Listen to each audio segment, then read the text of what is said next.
A'udzubillahi minasyaitonirrajim. Bismillahirrahmanirrahim. Assalamualaikum warahmatullahi wabarakatuh. Alhamdulillah, thumma salatu wassalamu ala Rasulillah wa ala alihi wa ashabihi wa mawala, thumma amma ba'd.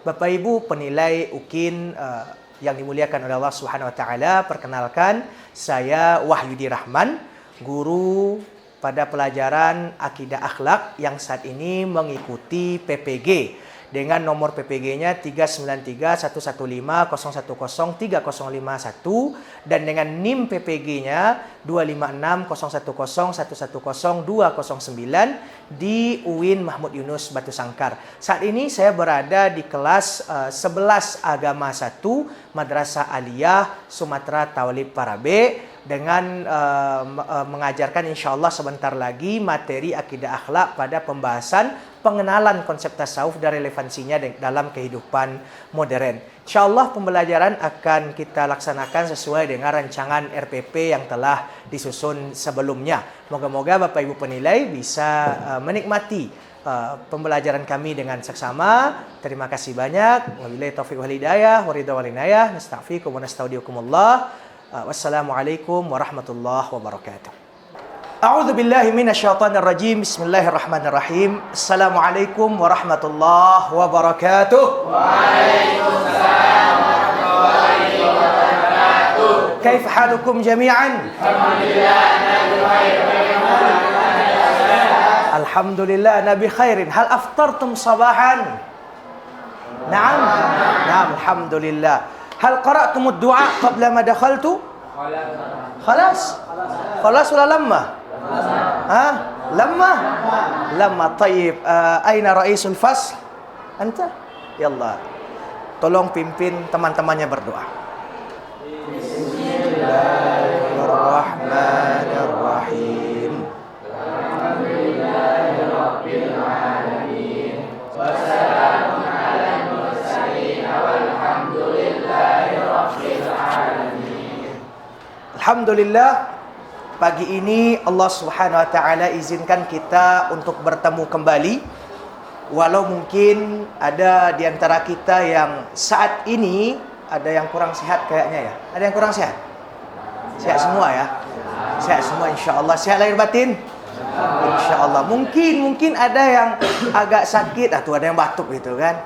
Tapi nggak ngaku ya, tapi nggak apa-apalah. Kita doakan moga-moga berkah pertemuan kita ini membuat yang sakit jadi sembuh. Amin. Amin. Yang lapar jadi kenyang. Amin. Bisa ya? Kemudian yang patah jadi bangkit kembali. Amin ya rabbal alamin. Insyaallah pagi ini kita akan melanjutkan kembali pelajaran kita di materi akidah akhlak. Dan Ustaz berharap semuanya dalam keadaan ready, dalam keadaan yang siap untuk menerima ilmu di pagi ini. Siap? Siap. InsyaAllah ya. Siap ya insyaAllah. Pagi ini kita akan masuk materi baru. Walaupun baru saja kita pada pertemuan yang lampau itu membahas materi yang luar biasa hebat juga tentang ilmu kalam. Masih ada yang ingat pelajarannya? Masih ya?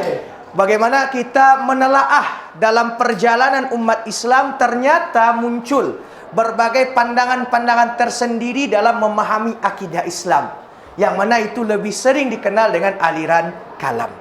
Pagi ini kita akan masuk pembahasan baru. Disebut aliran kalam? Enggak.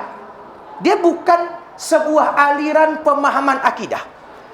Akan tetapi yang akan kita bahas ini adalah satu hal yang lebih unik lagi, yaitu tentang pengamalan akidah.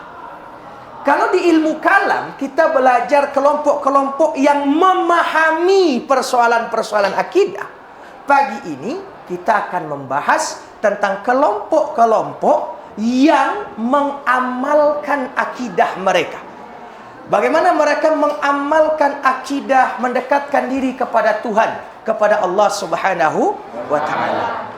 Yang akan kita bahas adalah persoalan tasawuf. Apakah anak-anak Ustaz semua pernah mendengar kalimat tasawuf? Sering ya? Apalagi kita di Minangkabau ini termasuk bangsa atau suku yang cukup kental pengamalan tasawufnya. Tapi ketika mendengar kalimat tasawuf, apa yang pertama kali terlintas di benak kita? Juan.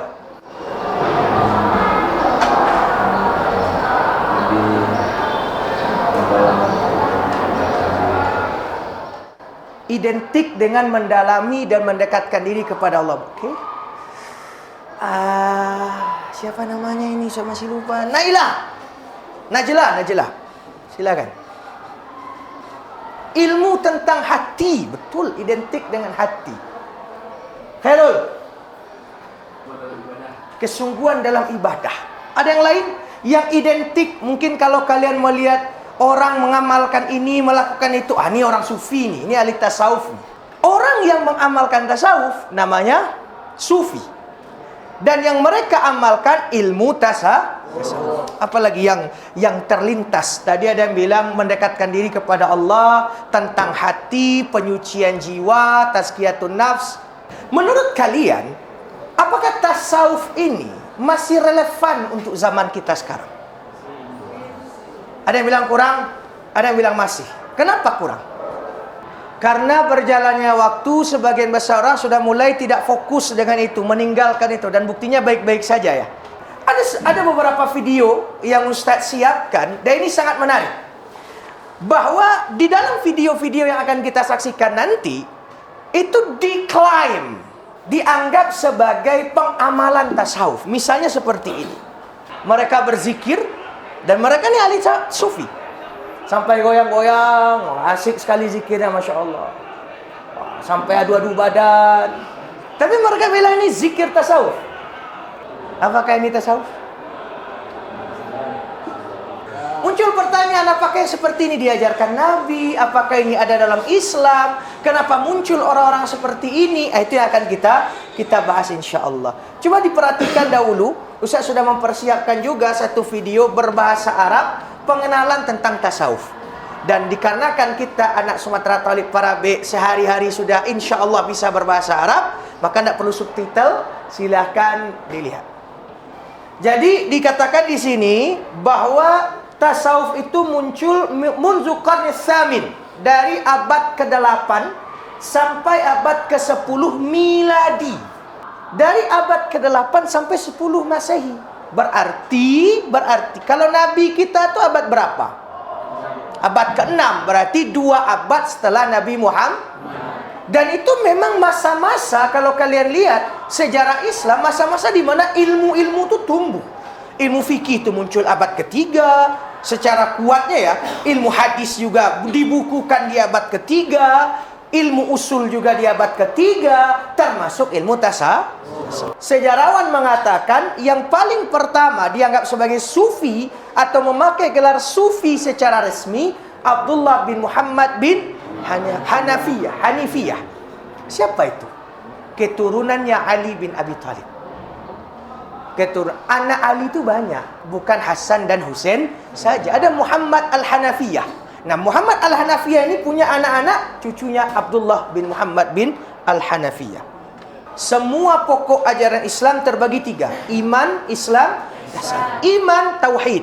Islam, fikih. Ihsan, tasawuf. Cuman hal-hal ini membuat kontroversial. Karena tidak datang dari Quran, tidak datang dari Sunnah. Yang seperti ini tidak ada. Jadi, tugas kita sekarang adalah untuk memastikan kembali, apakah tasawuf ini benar-benar termasuk ajaran Islam, atau hanya inovasi-inovasi yang dibuat di dalam Islam, atau yang disebut dengan bid'ah. Dan kalaupun dia inovasi, tentu kita harus bertanya apakah sesuai dengan Islam atau tidak. Ustaz akan bagi kalian semua dalam 3 kelompok. Masing-masing kelompok akan diberikan lembar pertanyaan, yang mana nanti kalian akan cari dari sumber-sumber yang sudah ada pada kalian. Dan kalau nanti ada yang memang buntu, tidak tahu jalannya, akan kita diskusikan bersama. Siap? Siap? Yang laki-laki, karena bagiannya 2 kali lipat dari perempuan dalam pembagian waris, maka yang laki-laki kita bagi 2, yang perempuan 1 bersama saja. Silakan berkumpul sesuai kelompok masing-masing. Cari sesuai referensi yang sudah ada pada kalian. Kelompok kedua, mana kelompok kedua nih? Laki-laki bagi. Kelompok ketiga nih rame nih, Masya Allah. Silakan. Silakan. Oke.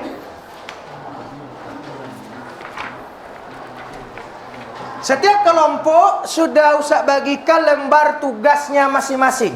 Pahami pertanyaannya dulu, karena itu akan kita bahas dan itu yang akan kita pecahkan bersama. Ketemu? Fawas, ketemu hasilnya Fawas? Ini sesuai urutan ya. Kelompok pertama kita akan membahas tentang apa itu tasawuf, bagaimana tasawuf itu dalam Islam, posisinya apa, kemudian apakah tasawuf itu efektif juga untuk zaman ini, sedikit saja. Yang kelompok kedua akan mengurai sejarah tasawuf, periode-periode tasawuf, kemudian tokoh-tokoh sufinya. Lalu tasawuf di Indonesia, ini menarik ini, tasawuf di Indonesia. Yang kelompok ketiga ini paling penting. Jadi puncak semua ini di kelompok tiga nanti. Bagaimana peran tasawuf dalam kehidupan modern? Apakah dia masih berfungsi untuk etika, untuk kehidupan, untuk ketenangan diri? Silakan dibahas. Nanti setelah selesai, kita akan tunjuk perwakilan kelompok untuk menyampaikan jawaban dari pertanyaannya. Maka tunjuk jubirnya. Ada yang kesulitan, yang tidak memahami soal? Pertanyaan kedua, bagaimana tasawuf berperan dalam pembentukan moral akhlak ya, nilai-nilai moral dan etika sosial di tengah masyarakat yang materialistis. Kalian paham nggak sih materialistis? Materialistis itu adalah orang-orang yang hanya mengakui sesuatu yang bisa dijangkau panca indera, benda. Jadi kalau tidak bisa nampak oleh oleh mata, tidak bisa disentuh oleh tangan, tidak bisa didengar oleh telinga, maka itu tidak ada. Itu yang materialistis, bukan materialis doyan duit ya. Ya, materialistis itu orang yang hanya mengetahui sesuatu yang bisa digapai panca indera. Panca indera ada berapa? 5 namanya ya panca kan. Nah kalau tidak bisa dijangkau oleh yang 5 indera ini, maka dia tidak ada. Menurut orang-orang materialistis. Kelompok yang bikin mind map untuk peta konsep yang sedang dibahas akan dapat nilai tambahan nanti. Ya. Apa beda? Ini nanti akan dijawab oleh kelompok pertama. Zuhud itu adalah salah satu bahagian dari ajaran tasawuf. Dan awal-awal sufi itu memang muncul dari zuhud. Apa itu zuhud? Tidak terikat dengan dunia. Hatinya tuh tidak ada masalah. Ada uang, tidak ada duit, tidak ada masalah. Yang penting di hatinya tuh Allah. Ada guru ustaz dulu di Mesir bilang, tanda kalau kamu sudah zuhud itu apa? Ketika kamu kehilangan dan kamu tidak panik. Wah, ini udah banyak ini tanda-tanda ini dari hasil penelitiannya. Sudah? Sudah ya? Sudah ya?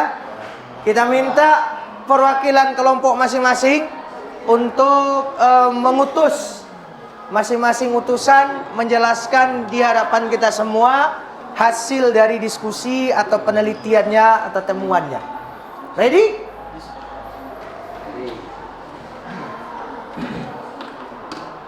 Biar jangan silau karena kita sudah selesai nonton videonya. Oke. Semuanya ngadap ke depan. Kita hargai teman-teman kita. Kita mulai dari kelompok pertama. Silakan.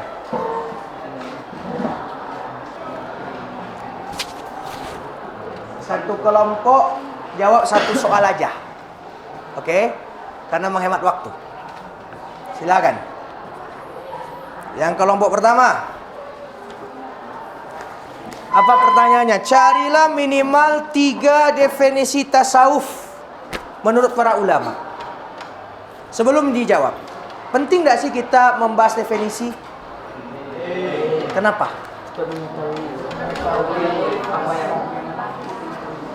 Betul. Karena bagaimana kita akan membahas suatu hal yang tidak kita mengerti. Iya kan? Definisi itu ibarat perkenalan. Bagaimana kita akan membahas perjalanan selanjutnya kalau dari awal kita tidak kenal sih. Ya tidak. Jadi bagaimana kita akan membahas tasawuf lebih lanjut kalau kita tidak ngerti definisi tasawuf? Silakan, Juan. Assalamualaikum warahmatullahi wabarakatuh. Waalaikumsalam warahmatullahi wabarakatuh. Salah satu akan menjelaskan definisi dan istilah dari apa itu tasawuf. Jadi saya mendapatkan referensi ada 3 buah referensi, dan yang pertama mendapatkan dari Al-Kabadzi Abu Bakar Al-Kalabadi merupakan tahun 1990, kitab At-Ta'aruf di Mazhab Al-Tasawuf Cairo Maktabat Al-Kulliyat Al-Azhariyah. Yang pertama adalah pendapat Imam Al-Junaidi Al-Baghdadi. Imam Junaid Al-Baghdadi. Wafat pada tahun 298 Hijriah. Tasawuf adalah, pengertian dari imam tersebut adalah, tasawuf adalah penyucian hati dari seling makhluk, memutuskan hubungan dan hawa nafsu, menekankan sifat-sifat kemanusiaan, menjauhi dorongan-dorongan duniawi, mendekatkan diri kepada Allah karena takut, dan mengamalkan kandungan isi Al-Quran dan hadis. Intinya adalah penyucian diri atau penyucian hati dan menjauhi duniawi, berpegang kepada Al-Quran dan Sunnah. Berarti inti dari tasawuf itu sebenarnya Adalah penyucian hati. penyucian hati. Berarti itu masih masuk ajaran Islam kan? Masih kan? Bagaimana kita berupaya untuk menyucikan hati? Ini kata Imam Junaid. Ada pendapat yang lain mungkin? Ada satu. Dan pendapat kedua adalah Abu Yazid Al-Bustami. Al-Bustami ini orang terkenal juga nih, Abu Yazid Al-Bustami. Beliau wafat pada tahun 261 Hijriah. Dan menurut pendapat beliau, tasawuf Allah Subhanahu wa taala dan penyucian diri kembali kepada Allah Subhanahu wa taala.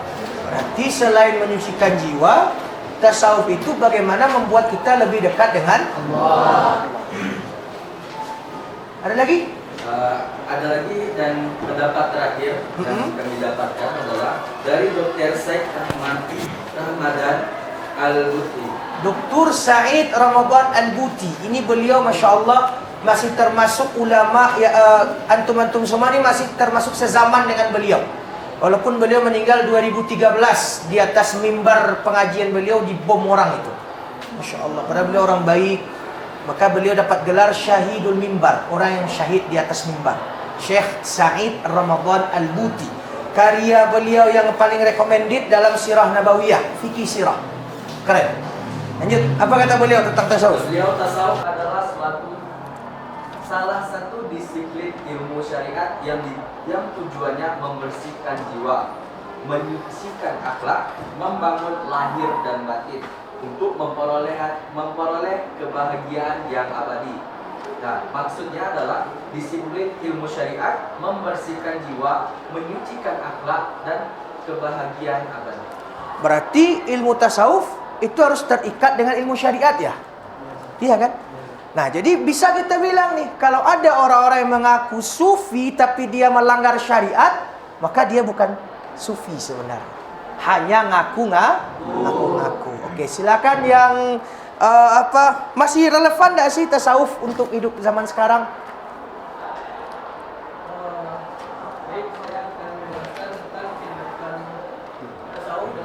Bukan, solusinya. Apakah yang pertanyaan nomor 3?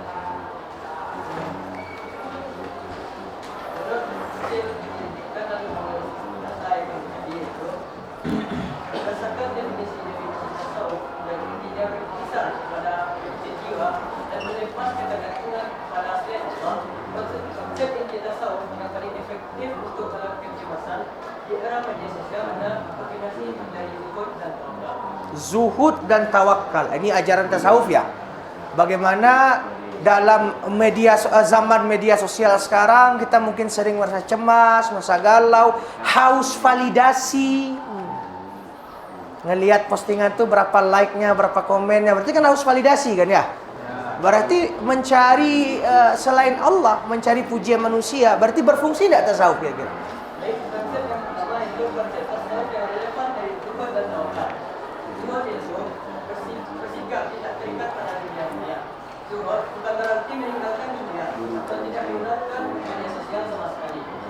zuhud era digital berarti tidak menggantungkan hati pada validasi, like, komentar, jumlah pengikut, dan penggunaan di media sosial. Ini adalah implementasi dari melepaskan template. Oke, berarti masih relevan kan? Kalau dulu konsepnya melepaskan ikatan dari Allah nih ya terkait kekuasaan, jabatan, perempuan, harta. Zaman sekarang mungkin lebih diperlukan lagi karena akan melepaskan ikatan kita dengan haus validasi di media sosial. Baik, tepuk tangan untuk teman tiga dah. Silakan kembali, kita langsung masuk kelompok 2. Silakan, bagaimana timeline ya, alur waktu perjalanan perkembangan ilmu tasawuf. Assalamualaikum warahmatullahi wabarakatuh. Waalaikumsalam warahmatullahi wabarakatuh. Kami akan menjelaskan periodisasi sejarah dari tasawuf. Pertama, periode awal pada abad 7 sampai 10 Masehi. Nah, ini juga penting ya, periode itu tahapan-tahapan alur sejarah. Jadi jangan, Ustadz tadi katanya alur sejarah, kok teman kami bacanya periode? Itu nama lain. Yuk lanjut. Periode ini ditandai dengan fokus pada zuhud, kehidupan sederhana dan khauf, rasa takut kepada hukuman Allah. Tasawuf pada masa ini lebih merupakan gerakan moral dan spiritual individu untuk membersihkan jiwa dari keterikatan kepada duniawi. Sebagai bentuk reaksi terhadap kehidupan mewah yang mulai muncul di pusat-pusat kekuasaan Islam. Dan periode pertengahan pada abad 10 sampai 13 Masehi. Periode ini merupakan masa perkembangan pusat tasawuf, teoritis dan tasawuf falsafi. Konsep seperti mahabbah atau cinta ilahi, ma'rifah, pengetahuan langsung tentang Tuhan, dan bahkan ittihad atau penyatuan dengan Tuhan mulai dikembangkan secara sistematis. Kemudian pada periode modern atau masa sekarang pada abad 18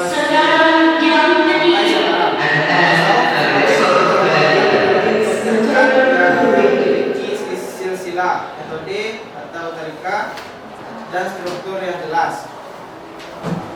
Oke, jadi kalau menurut teman kita barusan ada 3 nih tahapan. Tahapan awal dia hanya gerakan moral, begitu ya hasil penelitian. Gerakan moral. Jadi melihat hidup yang semakin mewah, suka dunia, jauh dari ibadah, maka muncul gerakan moral yaitu zuhud. Masih gerakan moral. Ya individual. Kemudian pas pertengahan baru dia menjadi teori, mulai disusun ilmunya. Mulai disusun bab-babnya. Bahkan nanti ujung-ujungnya dia bercampur dengan filsafat. Maka muncullah istilah nanti tasawuf falsafi. Nah, teori-teori yang muncul di abad pertengahan mahabbah, rasa cinta. Rasa cinta. Ini kalau kita membahas cinta dalam tasawuf itu tidak akan lepas dari 2 nama. Kalau tokoh perempuannya Rabi'atul Adawiyah. Kalau tokoh laki-lakinya tadi siapa? Jalaluddin Ar-Rumi. Kemudian ma'rifah. Ma'rifah itu pengetahuan. Ini betul-betul ilmiah. Barulah di sini Imam Ghazali. Imam Ghazali itu sangat kuat di ma'rifahnya, pengetahuan. Buktinya apa? Munculnya kitab Ihya Ulumuddin. Walaupun sebagian sufi lain lebih jauh lagi. Ma'rifahnya itu tidak sekedar ilmunya, tapi mengenal Tuhan, mengenal Allah. Nah, yang terakhir ittihad, apa tuh? Merasa bersatu dengan Tuhan. Ini teorinya berat. Yang modern, tasawuf berubah menjadi pengamalan.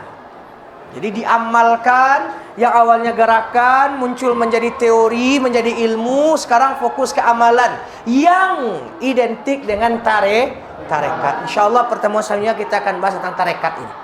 Ada tarekat Naqsyabandiyah, ada tarekat Syaziliyah. Pernah dengar tarekat apa aja lagi?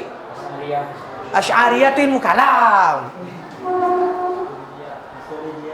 Di sekolah kita ada enggak guru-guru yang bertarekat? Ada. Ustaz Fakhri itu punya tarekat tuh. Ambil baiat tarekat. Ustaz ambil baiat tarekat. Ustaz Rahman juga ambil baiat tarekat itu. Ada Naqsyabandiyah, ada Syaziliyah namanya, ada Sattariyah. ada Tijaniyah, banyak. Insyaallah minggu depan. Ayo, Khairul bahas apa? Tokoh utama tasawuf siapa? Yang diambil satu. Pertama yaitu Rabi'ah al-Adawiyah. Rabi'ah al-Adawiyah. Kontribusi utama yaitu Rabi'ah adalah pelopor revolusioner ajaran cinta ilahi atau mahabbah murni dalam tasawuf yang menggeser motivasi beribadah dari rasa takut kepada neraka atau harapan akan surga. Allah. Jadi dia ingin membimbing kita supaya ibadah tu jangan karena takut. Naikkan level kita. Ibadah karena Allah, karena cinta kepada Allah. Ada satu kalimat yang sangat mengena dari Rabi'ah, ada ditemukan. Doa Rabi'ah Adawiyah apa? Jika aku menyembahmu, Sempatkanlah aku darinya. Tapi jika aku menyembahmu demi engkau semata, janganlah engkau enggan memperlihatkan keindahanmu yang abadi kepadaku. Allah, jika aku menyembahmu karena surga, campakkan aku dari surga. Berani tidak doa kayak gitu? Berani tidak doa kayak gitu? Oke, kita beri tepuk tangan untuk teman kita. Silakan kembali demi menghemat waktu. Kelompok ketiga. Baik. Pertanyaan ini kelompok tiga nih yang saya bilang tadi, puncak dari pembahasan kita hari ini. Apa itu? Apakah masih relevan? Apakah masih berfungsi tasawuf itu untuk kehidupan di zaman ini? Silakan untuk diri pribadi, untuk sosial, silakan. Jadi amalan tasawuf itu seperti zikir dan muqalamah itu berfungsi pada zaman sekarang dalam terapi psikologis atau spiritual. Sebelumnya zikir itu adalah sesuatu yang bertujuan untuk mengingat Allah dan penenangan pikiran. Oke, tunggu sebentar. Jadi di antara ajaran tasawuf yang mungkin sudah kalian lihat juga di materi-materi yang kalian cari tadi, kan zuhud, tawakal, mahabbah, kemudian zikir. Nah, untuk zikir secara khusus, teman kita bilang barusan apa? Dia berfungsi sebagai meditasi. Apa itu meditasi? Menenangkan diri. Menenangkan diri. Dan betul ya, kadang kepala kita nih banyak pikiran. Banyak yang dipikir, banyak suara-suara yang membuat kita tuh capek dalam hidup. Kita butuh ketenangan. Nah, salah satu di antara yang menenangkan pikiran kita apa? Zikir. Itu sesuai dengan Al-Quran kan? Ala bidzikrillahi tatmainnul qulub. Silakan lanjutkan. Secara psikologis zikir itu bisa membantu kita untuk mengalihkan pikiran dari pikiran-pikiran negatif yang mengganggu aktivitas di sengsara. Tasawuf menawarkan nilai melalui ajaran-ajaran Nabi. Contohnya, seorang pengusaha mempraktikkan tasawuf tidak akan menimbun hartanya. Dia memilih hidup sederhana sehingga uangnya dapat dialihkan untuk membiayai anak yatim atau membangun fasilitas umum. Dah.